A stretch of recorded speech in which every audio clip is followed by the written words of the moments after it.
За юуны өмнө миний энэ уулзалт лекц ярилцлаганд хүрэлцэн ирсэн эрдэмтэн профессор багш нартаа эмнэлгийн бөөрийн судлалын мэрэгжлийн бусад эмч шав нартаа энэ хүрэлцэн ирсэн оюутнуудаа баярлалаа гэж хэлье.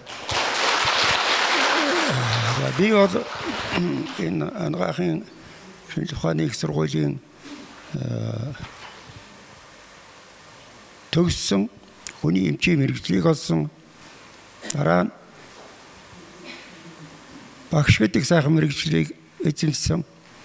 Эцэст нь эрдэмийн ажил хийж эрдэмтэн гэдэг одоо цол хүртсэн ийм гавьяатай. Тийм учраас энэ сургуулийн ажил амьдралтай бол миний амьдрал салшгүй холбоотой. Сургуулийнхаа 80 жилийн ойг угтаж зохиож байгаа энэ уулзалтад би бас оюутнуудад бас хэрэг болох уу гэсэн чиглэлээр энэ лекцээ бэлдсэн юм аа. Тэгэхээр 19-р зуунаас 20-р зууны дунд үеийг хүртэл бараг 100 жил дэлхийн олон орны эмч эрдэмтэд хүний амьдралын чухал эрхтний нэг болох бөөрийн орлуулж эмчилж болох аргыг судалж өнөөдөр амьдралд бүрэн хэрэгжсэн байгаа юм. За энэ дотор энэ ажлыг дэлхийд дахин хийхэд үр бүтээлтэй ажилласан маш олон хүмүүсүүд байдаг, хэдэн зуун. Тэр дотроос энд чухал үүрэг гүйцэтгэж түүхэн тэмдэглэгдсэн цөөн хүмүүсийн талаар би танилцуулъя гэж бодож байна. За энэ хүмүүсийн одоо он дараал тэгээд улс орн хийсэн ажлын талаар нь би дараа танилцуулъя. За энэ Германы одоо хиймч хүн. Тэгээд энэ хүн анх энэ бөөрийн одоо орлуулах хэмжээгийг хийх бүтээх явдалд хамгийн энгийн байгаа мөртлөө их чухал үүрэг үзсэн. Тэр одоо шилэн цилиндр дотор үхрийн давсаг хийгээд дотор нь швейс тэрний гадна талаар нэрмэл ус хийгээд энд давсагны ханаар тэр швейсэнд байгаа бодисууд нэрмэл ус руугаа осмос депозиогоор нэвтэрж байгааг анх тогтоосон. Энэ бол ер нь бөөрийг орлуулж цуснд байгаа одоо хорт бодисыг цэвэрлж болох алхам гэж дарааж байгаа юм. За энэ хүн бол Америкийн одоо нэртэй биохимч, фармакологч, Америкийн фармакологийн эцэг гэж нэрлэгддэг ийм хүн. Энэ хүн бол лабораторийн одоо туршилтыг хийж анх 1913 онд энэ бөөрийн аппарат гэдгийг хэмжээ аппарат гэдгийг туршсан. Тэгэхдээ тэр аппарат гэдэг нь яг орчин үед бидний одоо хэрэгжилж байгаа шиг аппарат биш л дээ. Одоо янз бүрийн аргаар хийсэн тийм аппарат байгаа юм. Тэгээ энэ хүн бол энэ туршилтаа явуулахдаа энэ коллоидны уусмлыг градиенттэй ашиглаж цусыг одоо бүлгэлүүлэхгүйгээр депоз явагдахын үг тогтоосон. Их гавьяа байгуулсан хүн гэж ингэждэг. Раашхан. За энэ хүн Германы эмч хүн. Тэгэхээр 1924 онд мөн тэр градиентийг ашиглаж богинохон хугацаанд диализ хийж боломжтой юм байна гэж цус цэвэрлж болох юм гэж өгдөөсөн. Тэгээд 24 оноос 28 оны хооронд мэдээдэг эрчимтэй ажиллаж байгаа. Тэгээд ажлын одоо дэмжлэг тусалцаар нэг байхгүй байснаас тэгээд энэ ажлаа орхисон. Гэхдээ чухал үүрэг үүсгэсэн юм. Дараашхан. За хиймэл бөөрийн аппарат хийхэд их том гавьяа байгуулсан хүн бол энэ Вильям Колб гэж энэ хүн. Нидерланд төрсэн, Данид одоо ажиллаж байсан. Насныхаа одоо сүүл хэсгийг бол Америкт ажиллаж амьдарч байсан. Бараг 100 шхуу нассан, 97 нассан юм байна. За энэ хүн бол анхын одоо бөөрийн хиймэл аппарат гэдгийг нь хийсэн. Өөрөө одоо тэр юунд харагдаж байгаа. Асар их том авууртай юм юу. Энэ гол юу нөхдөд тэр юм оромог байдлаар мембраныг энэ юун дотор хийж тэр дотор одоо өвчтний цусыг диализийн шингэнийг урсгаж цусыг цэвэрлж болж яах гэдгийг одоо тогтоосон. За энэ хажууд нь диализ дараа Тэр дээд талд одоо тэр барьж байгаа жоохон дугуй юу бол дэлхийн олон улс оронд хожим өргөргөн хийсэн Колпи аппарат гэж диализатор юм байна. Дараачих.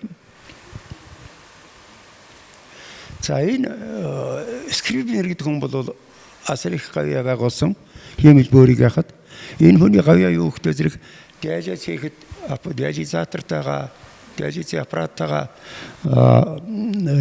цусны судсыг холбох тэр юу гэдэг энэ шүүнтийг Скрибнерийн шүүнт гэж одоо нэрлэгдсэн юм уу гэсэн юм. Тэгээ 62 онд энэ хүн Америкийн Сетлд хотод өөрийн одоо бөөр эмчлэх энэ диализийн аппарат ажиллуулах клиникийг нээсэн байна. За мөн төрчлөө энэ хүн бол бөөрийн одоо зөөврийн диализийн аппаратыг хийх бүтээх одоо зүйл ажиллаж амьдралынхаа бүхэл цагийг зарцуулсан юм нэртэй эрдэмтэн хүн. За энийг бол ер нь диализ хийхэд бол аппараттай өвчтний судсыг холбох цус хэрэглэлтийг хийдэг юм юу та. Тэгэхээр энэний юунд нь бол энэ сая ярьсан Скрибнерийн шүүнд гэж ярьдаг. Энэ шууны дотор талд артери вений судсыг хуурсаар холбодог. Манай диализийн эмчилгээ нэвтрэхэд бол энэ аргыг хэрэгжилж ирсэн. Дараач. За 1966 онд энэ Резки Семино гэж хоёр хүн энэ судсыг арьсанд орно артери вен хоёрын залгаж пистол гэдгийг одоо хийсэн. Энэ өнөө болчлоо хэрэглэгдэж байгаа. Дараач хахна. За энэ аппаратаа холбоход зарим үед энэ судсан дотор гуурс тавьж бас холбодог юу байгаа. Энэ юу гэхээр тэр гүрэний бэний судсаар дээд хөндий бэн рүү эсвэл одоо игмийн доод бэний югаар дээд хөндий бэн рүү гуурсыг шургуулж аппаратаа холбодог. Ийм хийх тохиолдол одоо ч гэсэн хэрэглэгдэж байгаа. Учир нь яагаад гэхээр тэр пистол бол оёод хийгээд нэг 3-7 хоногоос ажиллахгүй. Яаралтай тусламж одоо болсон үед юм уу пистол нь ажиллахгүй болсон юм хүнд бол энэ судсыг сэтгүүрдэх маягаар диализтэй холбодог юм холболт гэдэг. Энэ холболтын юунууд бол диализ эмчилгээ хийх нэг чухал зүйл нэг. За энэ бол одоо орчин үед асар олон машин диализ хийсэн. Энэ жижиг энэ хажуудаар даргаж байгаа юм бол гэрийн зөөврийн диализатор. Хүн гэртээ юм одоо цүнх шандааны гэртээ жижиг аппаратыг тавиад гэртээ гэмээр диализийг хийж болох. Дэлхийн нийт бол одоо диализийн төвдөр хийлгэх гэртээ диализ хийх гэсэн юм хоёр хэсэг өгдөж байгаа. Дараашийнх нь. За манай одоо энэ бол килийн одоо аппарат гэдэг. Анхны одоо өөрний диализатор буюу цусыг цэвэрлэх юм. Энэ одоо 3 давхар тийм зузаан пластмасыг автан дотоороо бол нарийнхан судалтай 2 хавтангийн завсраар нь бол диализ явагдах мембраныг дэлгэж тавьдаг юм юу. Манай оронд бол анх диализ нэгтгэхэд ийм одоо хавтгай диализаторыг хэрэгжилж диализ явуулж байсан. Гэхдээ энэ одоо үедээ зэрэгцүүлэх юм бол их ихэн төвөгтэй. Учир нь ягаад гэхээр зэрэг энийг одоо бэлтгэхийн тулд 24 цагийн турш формалины 10% уусмал ариутгаад дараа нь тэр формалины үг бол бүрэн цэвэрлж өвчтөндөө диализ хийдэг. Шинэ одоо бол яаралтай диализ хийх хүн хорч шууд бэлэн капиллярны диализаторыг хэрэглээл залгаал диализ хийж байна. Энэ бол тэргээр одоо өмнө үеийн болж орж байна. Тэгтээ түүхэн өөрөө гүйцэтгэсэн аппарат. За энэ бол орчин үед дэлхийн нийтээр хэрэгжилж байгаа капиллярны диализатор. Нэг ийм бөөрийн юун дотор бол 10,000 одоо орчим нарийнхан гуурс байгаа. Гаднаас нь ингээд харахад бол хүний өснөө ширхэгч нарийнхан харагдана. Тэгэхээр тэр гуурсан дундуур бол өвчтний цус урсж байна. Гадна талаар нь тэр цэнхэр одоо тэмдэглэсэн зөв талаас нь бол диализийн уусмал нь тэр гуурсныхаа гадуур урсаж. Тэр гуурсны ханаар диффуз явагдаж цус цэвэрлэгдэх, цустай үлдсэн хордоо бодисуудад цэвэрлэгдэх ийм юутай. За диализийн эмчилгээ хийхийн нэг чухал зүйл бол одоо ус. Их хэмжээний ус ордог. Шинэ 7 хоногт нэг хүн 3 удаа диализ ороход 350 литр ус ордог. Маш их хэмжээний ус. Өөрөөр хэлбэл энэ диализ дотор диализ явж байгаа 4 цагийн дотор бол тасралтгүй диализийн уусмал урсч идэг. Тэр энийг бол энэ одоо хэрэглээний хотын югаар ирж байгаа усыг энэ ус цэвэрлэх төхөөрөмжүүдээр цэвэрлэдэг юм. Тэгээ энэ одоо сүүлдээ улам төгөлдөр болж байгаа. Энэ том цэнхэр савууд дотор бол диализ хэрэглэхэд бэлэн болсон ус. Усыг одоо элс чороо дортгоос одоо шүүн, дараагаар нь элсэн дотор шүүн, дараа нь нүүрсэн дотор шүүж энэ диализийн усыг бэлэн болгодог. Ингээд диализийн яг жоо өрөө нөгөө талд нь диализийн одоо уусмал бэлэн болдог. Ийм байдлаар диализ эмчилгээ явагдахад бол нэг талаас нь бол эмч совилогчид, нөгөө талд нь инженер техникийн ажилчид энэ одоо нэгдсэн ажиллагаагаар хийгддэг юм яа. Тарааш. За ер нь бөөрийн архаг дутагдал гэдэг. Тэгээ бөөрийн архаг дутагдал гэж одоо энэ юу хэлж байгаа нөхөр бөөрийн бүтэц болоод үйл ажиллагаанд өөрчлөлт орж хожимо гүнзгийч эцсийн үе шатанд ордог юм бол хэлж байгаа. Би дараагийн юунд танд харуулна өстой. За энд яг хөө тэр бөөрийн дутагдал болохтой зэрэг хэрвээ боломж байвал шууд бөөршилж үзэх. Ийм боломж бол маш огор. За гол нь яг хөө тэр бөөрийн дутагдaltaй гемодиализ орно, перитонеал диализ орно. Эсвэл гемодиализ, перитонеал диализ руугаа шилжин тодорхой шалтгаанаар перитонеал диализ, гемодиализээс бөөр шилжүүлж суулгах одоо месасалд орох, буцаад месасалд хүндрэхэд диализтэй перитонеал диализд орох. Ийм схемээр байдаг. Дараагийн за гемодиализ, гэрийн гемодиализ, перитонеал диализ гэсэн үндсэн 3 төрөл диализийг одоо хийж байгаа юм. Энэ хажуудлын схем зурган дээр бол ер нь өний цовчтны цус энэ капилляр диализ дотор яаж одоо урсаж цус цэвэрлэгдэв гэдгийг харуулсан схем зураг. За дэлхийн дахинд дэлхийн нийт хүн амын 9-10% нь бөөрийн архаг дутагдaltaй байгаа гэж. Бөөрийн архаг дутагдaltaй. Тэгэхээр энэ нэг 850 сая хүн байгаа юм. Тэгэхээр мэдээж хэрэг дутагдaltaй гэдэг нь бөөрийн дутагдaltaйгаа төгсгөлийн үед орсон гэсэн үг биш л дээ. За энэ Европын орнуудад энэ бөөрийн архаг өвчин харьцангуй цөөн тохиолддог. Жишээлх юм бол энэ Норвеги, Финланд, Нидерланд гэх мэт орнууд бол харьцангуй бага 3.3-аас 4.8%. За 2010 оны байдлаар бол дэлхийн нийтээр 2.6 сая хүн бөөрийн архаг дутагдaltaй байна гэсэн. За энэ цаашаа 2030 он болоход 5.4 сая болж өсөх төлөвтэй гэсэн прогноз гарсан байж. За диализийн эмчилгээний ихэнх нь зарим орнууд 89% нь гемодиализ, 11% нь перитонеал диализ. Тэгэхдээ энэ бол улс улсууд өөр янз бүр нэг ижил байхгүй. За эмэгтэйчүүд одоо эрэгтэйчүүд илүү өвчлөдөг байна. 1.2-оос 1.4 дахин их эрэгтэйчүүд одоо бөөрийн архаг дутагдaltaд ордог ята. За диализд орж байгаа бол диализд орж чадахгүй, багтахгүй байгаа одоо өвчтнүүд нас ордог гэж. Энд одоо жилдээ 1.2-оос 2.3 сая хүн нас орж ирнэ гэж. Дараач. За энийг зурган дээр харуулсан байна. Тэр энэ хажуудлын юм дээр байж байгаа бол цайвар цэнхрээр ясна бол диализд орж байгаа. 10 оны үед одоо диализ 2.6 сая ихэд 30 он гэхэд энэ бол 5.4 сая болно гэж. 30 он болоход диализ эмчилгээ одоо шаардлагатай өвчтнүүдийн тоо бол 14.5 сая болж ирсэн гэсэн. Ийм одоо зураг схем. Энэ газрын зурган дээр бол диализд орж байгаа диализ шаардлагатай өвчтүүд газар нутгаас шин Америк, Канада, Өмнөд Америк, Европын өмнөд хэсгээр за Азийн зарим орнуудад байна. Япон, Өмнөд Солонгос, гэх мэт одоо орнууд иймэрхүү юу та.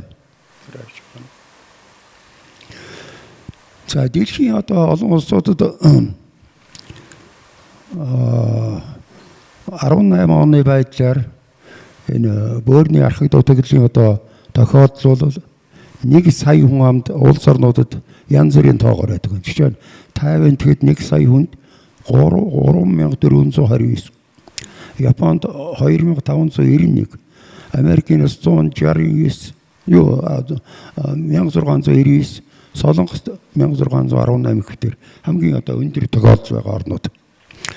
За 18 оны одоо нэгдсэн бүртгэл тайлангаар энэ Мексик, Тайван, Венгер, Америкийн нэгдсэн улсууд бол энэ бөөрийн дутагдлын одоо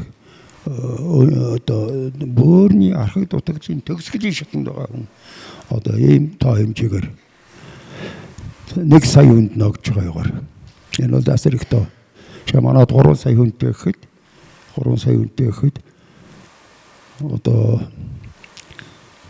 одоо манай гаргасан тайлбараар 200 хэд л байна л да. Одоо арцсангүй энэсээр бага байгаа. За Японд бол одоо 300 сая 1 сая хүнд одоо 300 сая хүн амт 300 тохиолдолж байна гэсэн юм одоо юу. Өдөрт одоо амжилт хийж байна гэсэн. За дэлхийн диализ эмчилгээ дэлхийн улс орнуудад одоо ямар байна вэ? Янз бүр байна. Өөрийн орныхоо одоо эдийн засгийн хөгжил, эмнэлгийн төвшин олон зүйлээс хамаарат өөр. Шинэ диализ эмчилгээ одоо гэрийн диализ. Сүүлийн үед их одоо анхаарч байгаа зүйл бол гэрийн диализыг өргөжүүлэх. Тэгэхээр энэ гэрийн диализд бол Финланд 8%, Канада 5% хамгийн өндөр түвшинд гэрийн диализыг хийж байгаа. За Норвег, Финланд, Швед, Англид бол диализ хийж байгаа өвчтний 10-аас 15% нь бөөр шилжүүлэн суулгах эмчилгээнд орж байгаа. Ийм одоо мэдээ тайлан байдаг байна. Өөрөөр хэлбэл бөөр шилжүүлэн суулгах талаараа бол одоо илүү. Тэгэхдээ одоо улсад ямар чих хандцгаа өгдөө зэрэг амьд донороос бөөр авч шилжүүлэн суулгахыг аль болохоор татгалзах ийм чих хандлагатай байгаа. Манайх бол 2006 оноос 2010 оны хүртэл амьд донороос бөөр шилжүүлэн суулгах талаар ер нь нэлээд их өндөр тоо гардаг юм лээ. Азийн хэдэн орн дотор ихэд одоо манайх 200 хэдэн хүн бөөр суулгууснаас 110 Монголд байсан жишээтэй. За Японд бол бөөр шилжүүлэн суулгах юу бол их бага. Зөвхөн 2%. За энэ улс орнуудад одоо ямар диализ ямар хэмжээ эзэлдэг юм гэдгийг харуулсан. Гемодиализ яваа. Энд одоо гол даван байж байгаа нь бол гемодиализ. Манай оронд энэ ард талд байж 90.6% гемодиализ.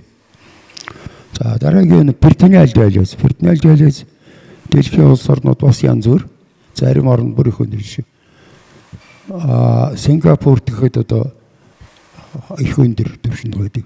За манайд бол нэг 9.4% гэж. Гемодиализ нь 90.6%.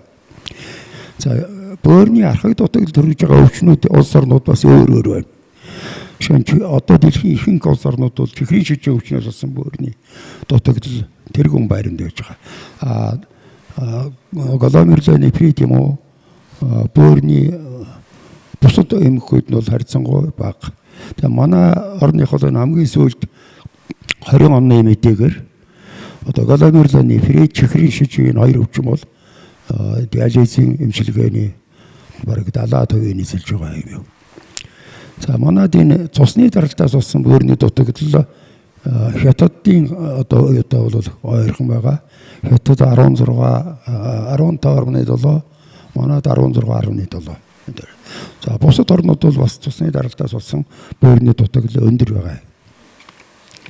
За гэхдээ зарим улс орнууд бол энэ бөөрийн дутагдал орж байгаа шалтгаан тодорхойгүй бас байдаг байна. Жишээ нь хятад гэхэд 18-11%, манад 1.8%. Шалтгаан тодорхойгүй.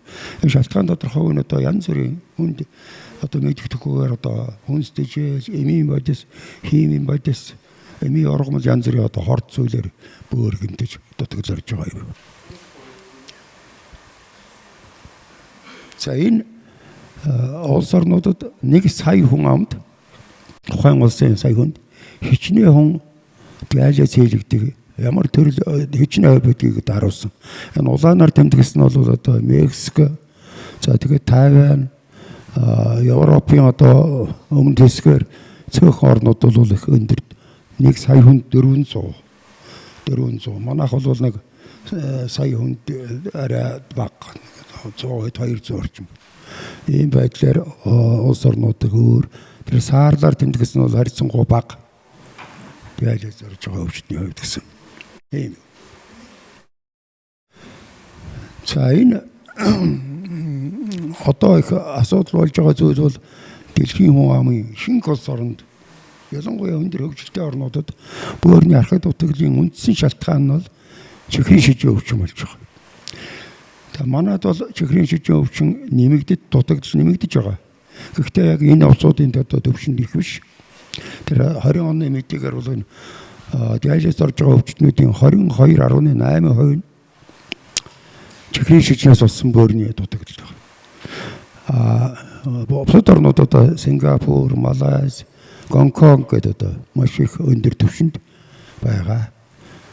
Энэ бол нэг дэлхийн олон түвшний одоо зовоосон шалтгаан болж байгаа бол чихрийн шижийн өвчин. Манай одоо Ахмад өвгийн эмчнэр зантахгүй байгаа. 60-70 оны ихэд чихрийн шижийн өвчтэй хүн тэр бүрийн одоо олон байхгүй. Цөөхөн ганц нэг юм байсан. Гэтэл одоо бол чихрийн шижин хаагаагүй Монголд их болсон. Энэ чигээр өргөлжлээд нэмэгдээд байвал манай бөөрийн дутагдал орж байгаа өвчтний нэлээд их хувь нь чихрийн шижин өвчнөөс ирсэн болж болно. За дараагийн за энэ диализ эмчилгээ дэлхийн 30 гаруй орнд ямар төрөл хийж байна гэдгийг харуулсан юм зураг хэсэг байгаа. Тэгээд тэр нэг улаанаар тэмдэглэсэн юмнууд нь бол гэрийн диализ одоо тодорхой хувь хэмжээнд. Жишээ нь одоо хамгийн их яаж байгаа нь бол энэ Финлянд байна. Финлянд. Энэ улсууд. Тэр хамгийн одоо бага яаж байгаа орсууд нь бол энэ дор одоо Франц гэх мэт юм уу жоохон гэрийн диализ. Тэгээ гэрийн диализ хийх явдал бол одоо тухайн орны хүн амын амьдралын төвшин, эдийн засаг олон зүйлээр шалтгаална л да. За энэ хар өхөр тэмдэглэсэн нь бол перитонеал диализ. Тэгэхээр энэ бол дэлхийн энэ улс орнуудын их харьцангуй өөр байна. Жишээ нь Гонконгд бол бараг 70% нь перитонеал диализ. Энэ одоо Япон зэрэг орнууд бол тэр перитонеал диализ бүр бага байна. Ийм одоо ялгаатай өөр улс орны ямар төрлийн эмчилгээ дамгаа хийх үү гэдэг нь олон зүйлээс шалтгаалдаг байна. За энэ одоо саарлаар тэмдэглэсэн ихэнх байж байгаа юу бол гемодиализ хийж байгаа. Манайх бол одоо энэ саарлаар тэмдэглэсэн юм дээр багтаж байгаа юм уу. За энэ дэлхийн урт талын одоо энэ юун дээр бол дэлхийн хүн амын хуваар. Шинэ дэлхийн хүн амын 40 хэдэн хувь нь Хятад, Америк, Япон, Энтэг, Бразил. Энэ хэдхэн улс бол бараг дэлхийн хүн амын тал хувь арай хүрэхгүй эзэлж байдаг. Дараагийн юун дээр бол диализийн өвчтөн дэлхийн улс орнууд ямар хэмжээнд ядгийг харуулсан. Тэгэхээр бараг 50% нь Хятад, Америк, Солонгос, Энтэг, Бразил гэсэн улсууд. За аргагүй энэ улсууд бол дэлхийд тэргүүлэх одоо хүн ам ихтэй учраас тэрнийхээ дагуу өөрний дутагдал өвчин их хэмжээг тохиолддог байна. Дараач. За энэ дээр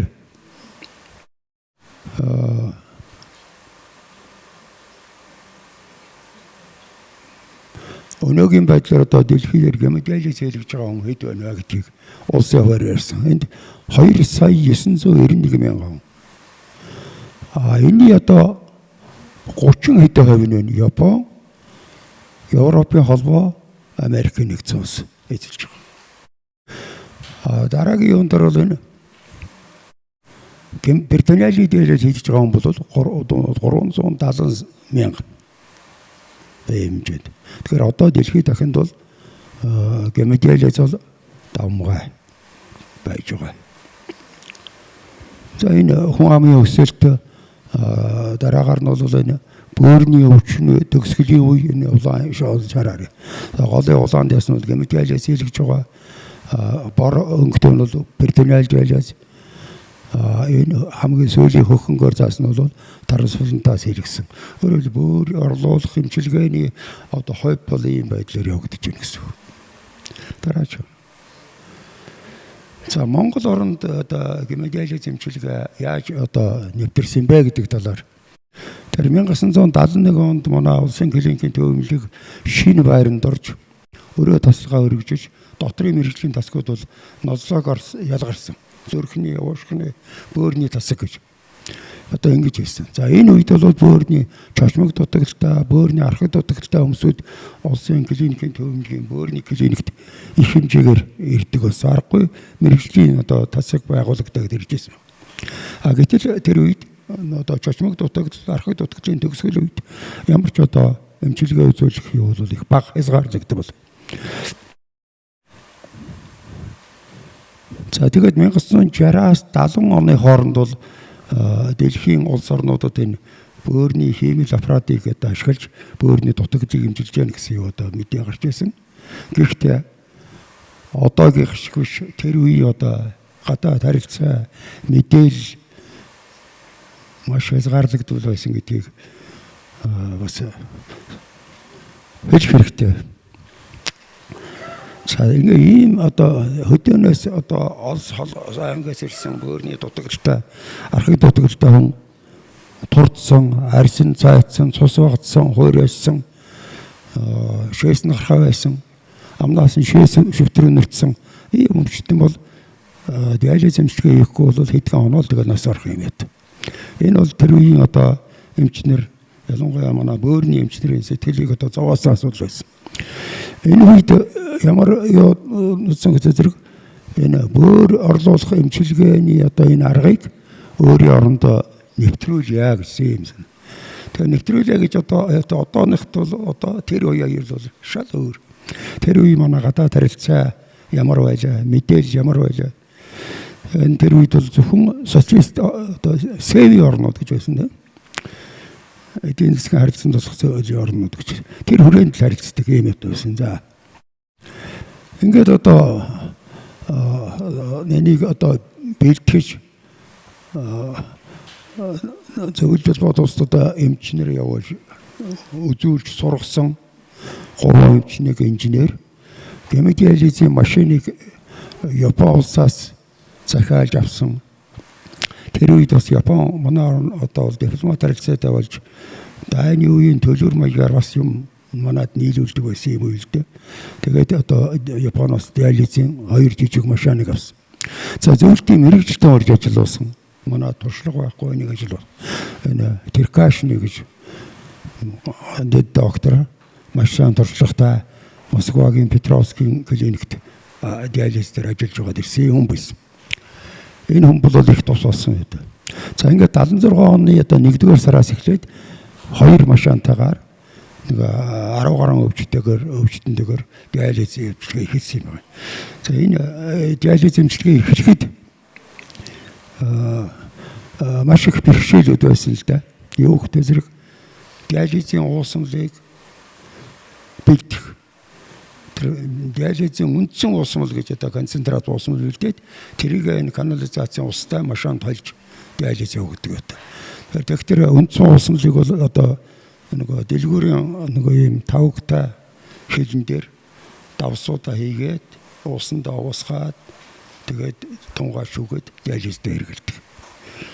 Мэдээж ийм байдлаар хэрэглэхдээ зэрэг хүндрэл гарах ёстой. Өвчтөн одоо диализээ бол зөвхөн стационарт одоо хэвдэж хэмжлүүлдэг юм байсан. За ингээд зөвл талбайд улсад 3 эмч, 1 инженерийг явуулж тэр диализийн төвийг очиж үзэж суралцж ирсэн. За энэ одоо манай Ахмад эмч, Өнгцая, Тэрвш, Батсингэл, Бурма, инженер Дамбин юмуд. За дараа нь олон хүмүүсд гадаад явж туршлага судалсан. Дараачих нь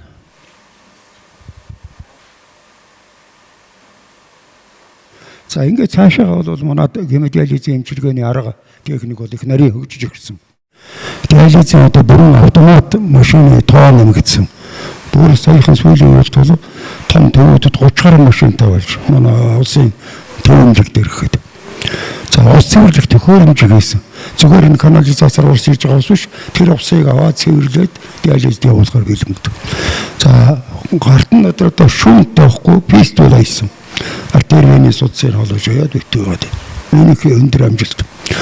За капиллярны диализаторыг манай сүүл өрөөний зах тэрээс хэрэгжилж ирсэн.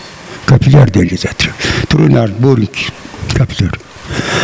За уусмлыг ацетат уусмал хийжсэн бол нэг бикарбонатын уусмалтай хослуулсан, эмчилжүүлсэн.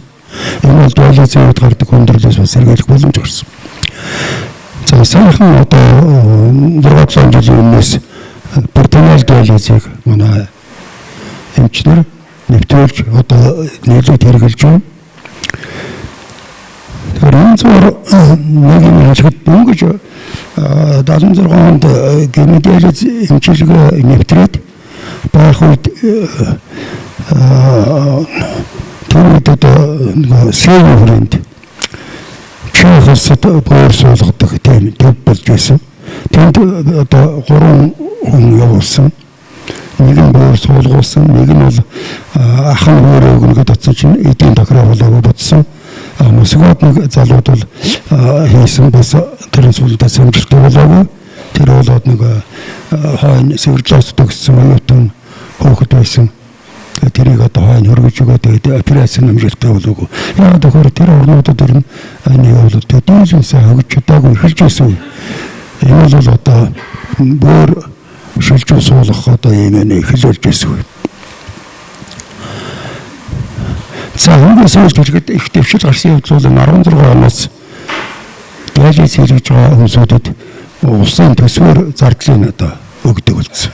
Өмнө нь одоо анхарж байгаа үед бол нэг сеанс диализ нэг удаа 4 цаг ороход 120-130 мянган төгрөг хой хүн өөрөөсөө төлж ордог гэсэн. Энэ улсын төсвөр одоо зарж ийсээр их амжилт олсон гэж үзнэ. За ер нь бөөрийн архаг дутагдал гэдэг юм л ярьлаа. Тэгэхээр бөөрийн архаг дутагдлыг дотор нь 5 үе шат болгодог. Бөөрийн төвдгэн зэрэг шүүртийн төвшнгөөр нь энэ одоо 90 мл минут байгаа үед бол нэгдүгээр үедээ байна гэж. 15 мл минут болж ивэл бөөрийн архаг дутагдлын төгсгөлийн шатанд орлоо гэж гемодиализд орох. 15-аас 29 мл минут болсон үед бол эмчилгээнд орох одоо бэлтгэл хийх. Өөрөөр хэлбэл гарт нь одоо пистол аях мэтийн юмнууд ийм зүйлүүд байдаг. Одоо дэлхийн улс орны бүх улс орнууд бол энэ ангилыг баримталж бөөрийн архаг дутагдлыг бөөрийн архаг өвчин гэсэн ерөнхий нэр томьёонд багтааж энэ ангиллаар айл ангилд байна гэдгийг үздэг юм байна. За манай оронд бөөрийн архаг дутагдлын одоо үндсэн шалтгаан болж байгаа бол 2 л өвчин байна. Нэг нь бол гломерулонефрит, 2 нь чихрийн шижин өвчин. Энэ 2 бол гол байр суурийг эзэлж байгаа. Хэрвээ энэ 2 өвчнийг бууруулчихвал бөөрийн архаг дутагдал өвчин бол буур хандлагатай. Шинэ гломерулонефрит өвчнийг зарим оронд 7% байна шүү дээ. Маш бага. Дараач. За бөөрийн архаг дутагдлаас гадна бөөрийн чочмог дутагдал гэж бас байна. Өөрөөр хэлбэл консерватив эмчилгээгээр тэр бүр 100% эмчилж чаддаггүй. Маш их өндөр нас баралтай ийм одоо юу бол бөөрийн чочмог дутагдал. Бөөрийн архаг өвчнгүй янз бүрийн шалтгаанаар маш олон янзын шалтгаан бий. Энэ дотроос би нэг шалтгааныг тодруулж хэлье гэж байна. Энэ краш хам шинжиг. Краш хам шинжиг гэдэг нь бол булчингийн задрал, тэрнээс задарсан их хэмжээний миоглобин цусан дорж бөөрийг очиж өөлөг цагийг алдагдуулдаг юм юу. Манайд 2 удаа тэр дээр үед тохиолж ирсэн. Нэг нь бол барилгадаар Оксфорд барилгадаар өндөр давхарт гагноор хийж хагаад 2 хавтангийн завсар авчигдсан. Тэгээ гэмтлийн хэмжээтэй байцсан шарах байхгүй, яс ухраагүй. Дараа нь шээс гарахгүй. Тэгэд диализ ирж өмчүүлээд идгээд гарсан. Нөгөө хүн бол Арангаа аймгийн хашаа цамд хэдэн залуучууд арх ууж хагаад нэг нь гэрлүүгөө яваад гэрийнхээ орцны шотон дээр тасраад согтоод унтцсан. Ямаргааш шээс гарахгүй. Тэгээд хар хоринд ойрхон очсон. Харин аз болоход хар хоринд курс цуусан. Энэ талын мэдлэгтэй хэмжээс учраас шууд онцлоод манай хот руу явуулаад диализ хийлгээд идгээд орж ирсэн. Хэрвээ тэдэнд диализ хэмжээ хийх бол асуув. Ер нь бөөрийн чочмог дутагдал бол нэг 85% хөлтэй гэж байна. Тэгтээ шалтгаанаас хамаарна. Одоо энэ диализ хэмжээ нэвтэрснээр бөөрийн чочмог дутагдал 80-85% идэж байгаа. Бүр идэж байгаа. Тэгтээ шалтгаанаас хамаарна. Энэ бол ингээд ганц нэгээр тохиолдохоос гадна краш синдром бол зарим тохиолдолд дайны үед юм уу, байгалийн гамшигын үед маш олон хүн бөөрийн краш синдромоор бөөрийн чочмог дутагдал болдог. Та нар санаж байгаа 1988 онд Армени цэцэрт аимшигтэй газар хөдөлтөөлж Армени нутаг дэвсгэрийн бараг тал хувь нь нурж тэнд одоо олон 10,000 хүн аймаа алдаж тэр дотор хэдэн 100 хэдэн 100 одоо хүн бөөрийн энэ краш синдромоор бөөрийн дутагдал болж Европын өндөр хөгжилтэй орнууд диализийн одоо нэг төхөөрөмжийг яаралтай нийлүүлж тэр хүмүүсүүдийг амьдруулж байсан юм түүхтэй. Манайд бол ийм юу гараагүй. Гарахыг бай гэхгүй. Одоо манай чинь уул уурхай хөгжиж газрын одоо гүнд ажиллаж байгаа юмд гинт одоо нурлж болох юм бол энэ маш олон хүнд краш синдром үүсч болох шээ. Дарааш. За энэ манай оронд одоо сүүлийн 10 жил аажмаар диализийн төвүүд их нэмэгдсэн.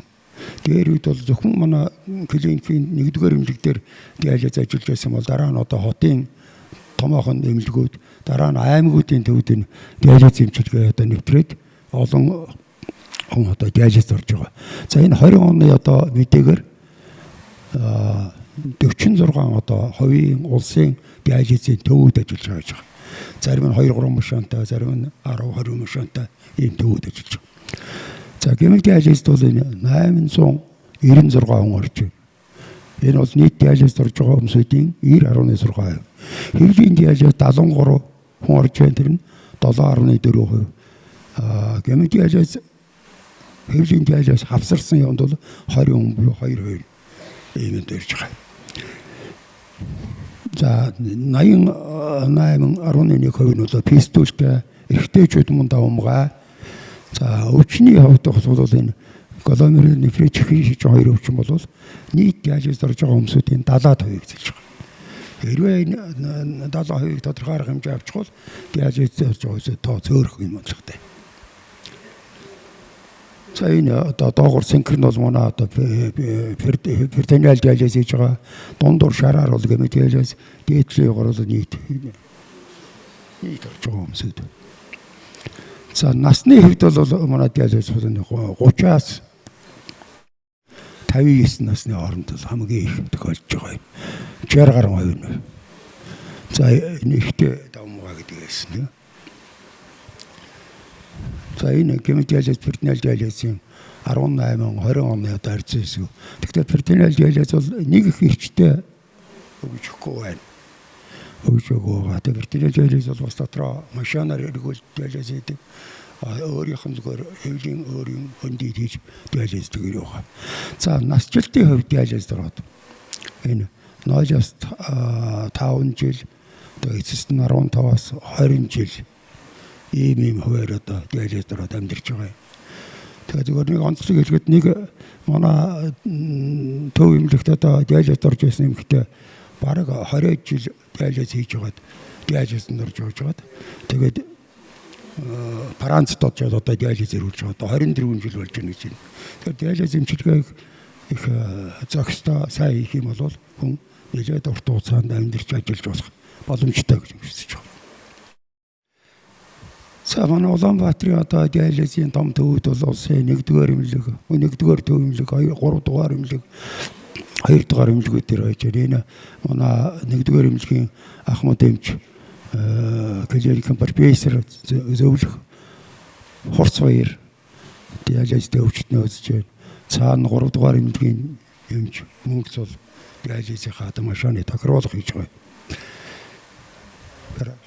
За энэ диализийн өвчтөн их болсон үед бол том төвүүд дээр ийм олон орыг нэг дор зэрэгцүүлэн тавьж заримдаа 10, 20 хүн, 30 хүн нэг дор орох явдал байдаг.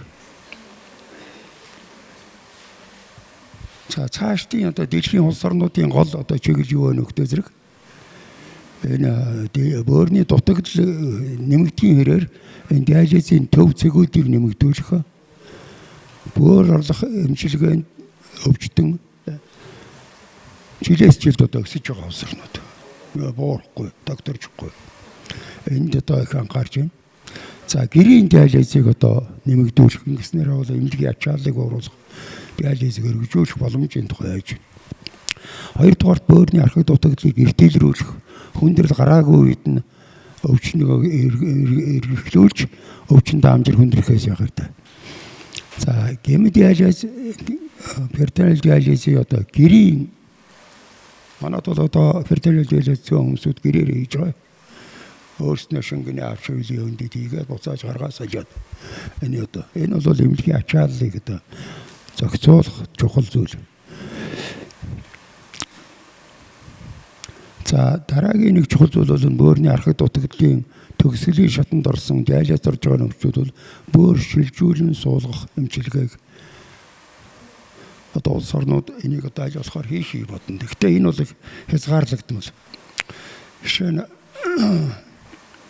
хэрвээ одоо бөөр суулгах эмчилгээ ингээд хэмжээгүй диализ оруулж байгаа олон мянгаар нь одоо их боломж байхгүй л дээ.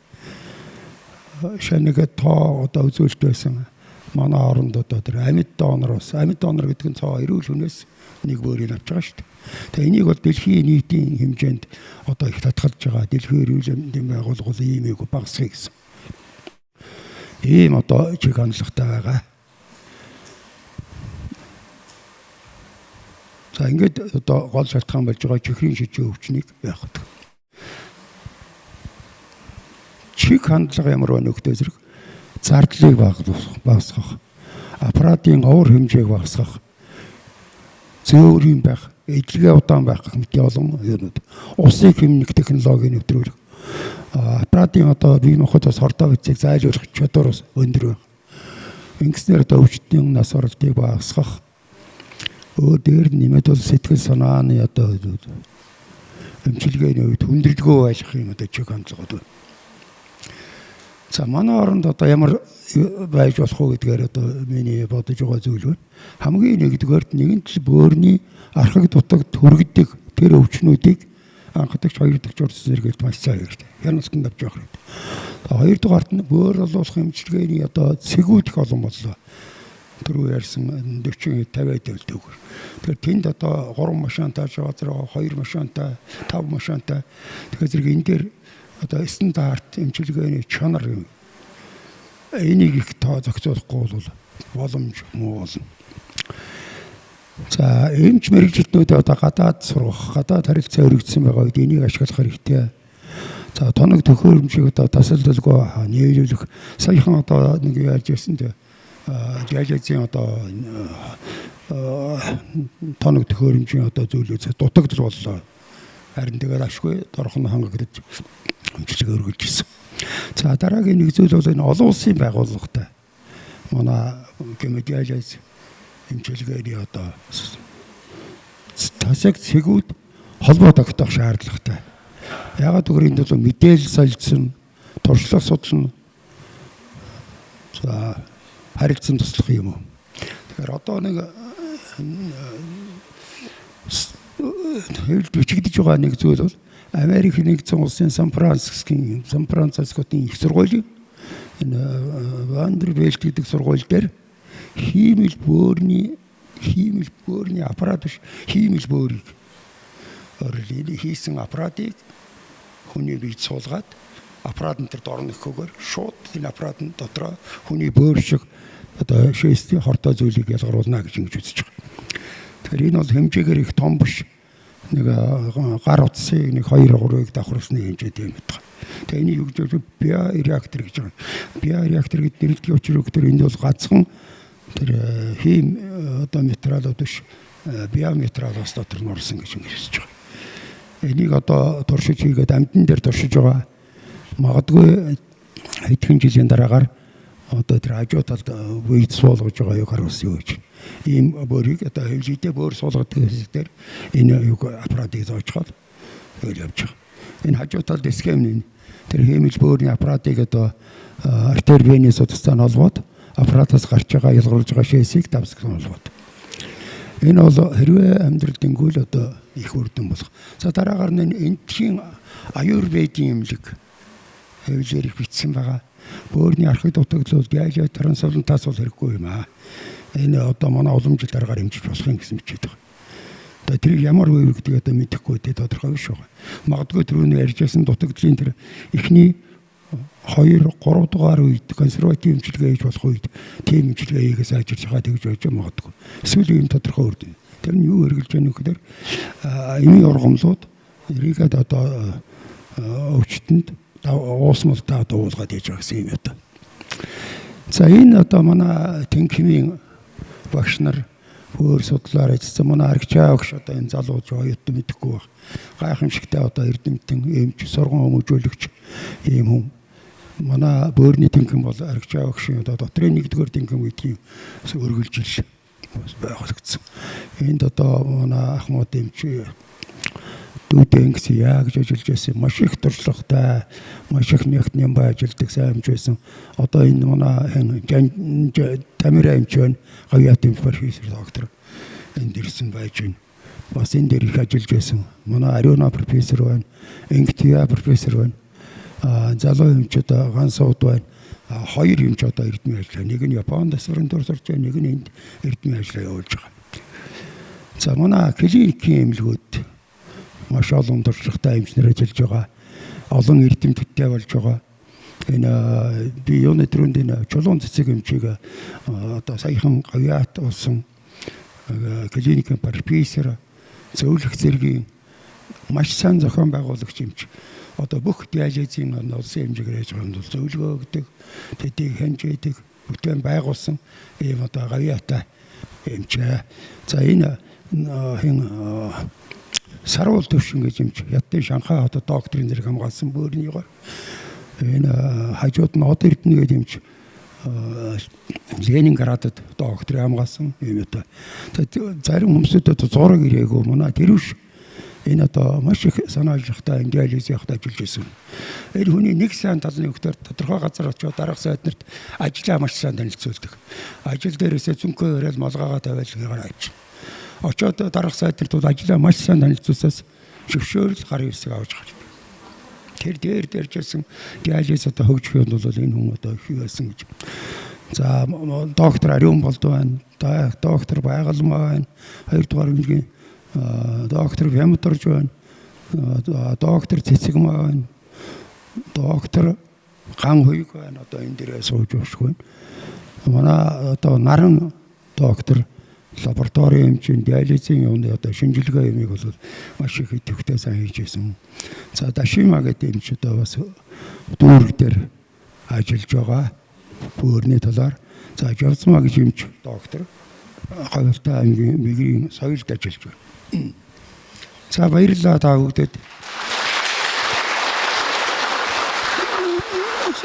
Сургуулийнхаа 80 жилийн ойг өгтөж эрдэмтэн багш нартайгаа эмч нартайгаа оюутнуудтайгаа уулзаж Монголд одоо энэ 19-20 дугаар зууны хооронд одоо үүсэж тэр нь юу бол харьцангуй манайх бол эрт нэвтрүүлсэн гэж. Шинэ тэр үед одоо Оросын холбооны улсд бол зөвхөн 50 тонн 60 тонны кесэл диализийг нэвтэрч байсан. Тэр үед би 70 оны дундуур зөвлөлтийн одоо Москва диализийн төвд Волгарт Германы Шаритан клиникт орж исэн. Тэнд бүгд одоо манайд хийж яддаг шиг одоо ийм югаар диализ явуулж байсан. Тэгэхээр манайх бол харьцангуй эрт тэр хүмүүстэй бараг хөл нийлүүлж диализ хийсэн амжилт гарсан байна. За баярлалаа та бүхэнд.